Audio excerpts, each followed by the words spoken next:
1721 d.C., as montanhas do Cárpatos, na Europa, estavam ameaçadoramente a leste, formando uma sombra como se o próprio mal estivesse conspirando.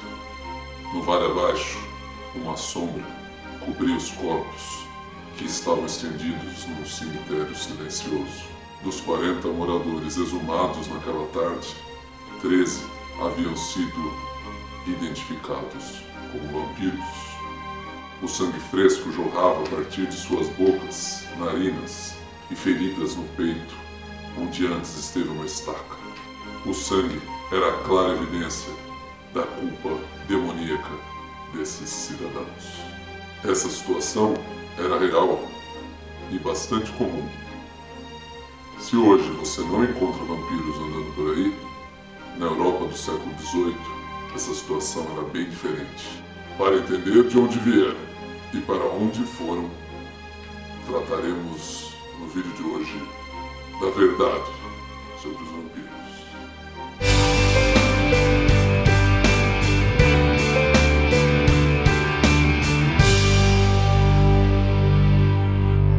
Para que o indivíduo fosse considerado um vampiro, existia um comportamento típico que gerava a suspeita e um acontecimento após sua morte que gerava a confirmação, pelo menos na época dos fatos, no século XVIII.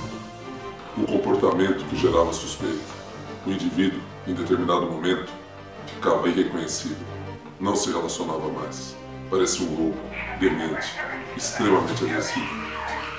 Era capaz de atacar as pessoas com mordidas, como se fosse um animal selvagem. E o pior, após algum tempo, as pessoas mordidas também apresentavam os mesmos sintomas. Naquela época, esse comportamento era considerado possessão demoníaca.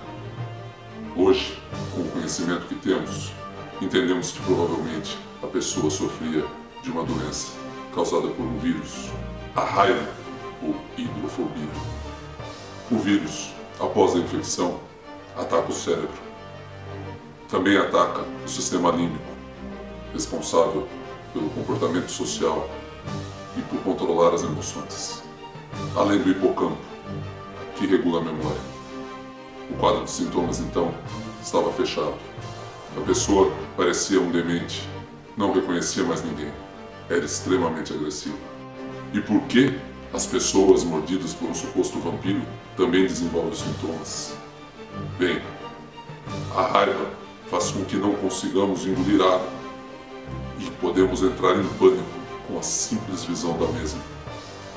Essa é uma característica que garante ao vírus muita saliva na boca. E é lá onde ele está. A mordida, então, torna-se algo extremamente contagioso. Esses supostos vampiros morriam vítimas de sua doença, depois de uma semana ou mais de um quadro de severas convulsões. Eram então sepultados. Na Europa, nesses pequenos cemitérios, era comum a exumação dos corpos.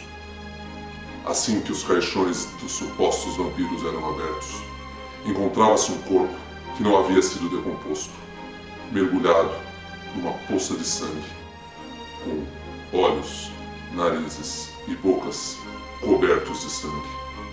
Os exumadores, então, chocados, cravavam no peito do corpo uma estaca para que o mal fosse definitivamente levado deste mundo. A estaca fazia com que sangue jorrasse do peito e um grito agudo era ouvido por todos os cantos. Pronto, estava confirmada a hipótese. O morto realmente era um vampiro. Hoje, sabemos que todas essas características podem ser explicadas pelas condições do corpo naquela época, naquela temperatura. Primeiramente, os seres humanos que morrem vítimas da raiva acabam morrendo por parada cardiorrespiratória. Esse quadro dificulta a coagulação do sangue e também pode causar hemorragia, o que explicaria a quantidade de sangue líquido que existia no fundo do caixão. Além disso, a decomposição não é um processo rápido, como comumente achamos. Ela começa mais intensamente em temperaturas de 50 graus e é muito eficaz em temperaturas acima de 70 graus. Na Europa, em janeiro, quando os corpos foram exumados, a temperatura não ultrapassava muitos 0 graus, o que explicaria a pouca decomposição dos corpos. Portanto, não seria surpreendente encontrarmos corpos pouquíssimo decompostos, mesmo após semanas ou meses. Nesse contexto, e ironicamente, quando se enterrava um suposto vampiro, se enterrava de barriga virada para baixo, para que a sua fuga, sua saída soturna à noite, fosse evitada. Isso fazia com que todo o sangue do corpo se acumulasse no fundo do caixão, fazendo com que sua face estivesse totalmente coberta pelo mesmo. Por fim, os gases da decomposição eram forçados para fora assim que a estaca era enfiada no peito do suposto vampiro. Essa rajada de ar saía como um silvo estridente, como um grito de horror.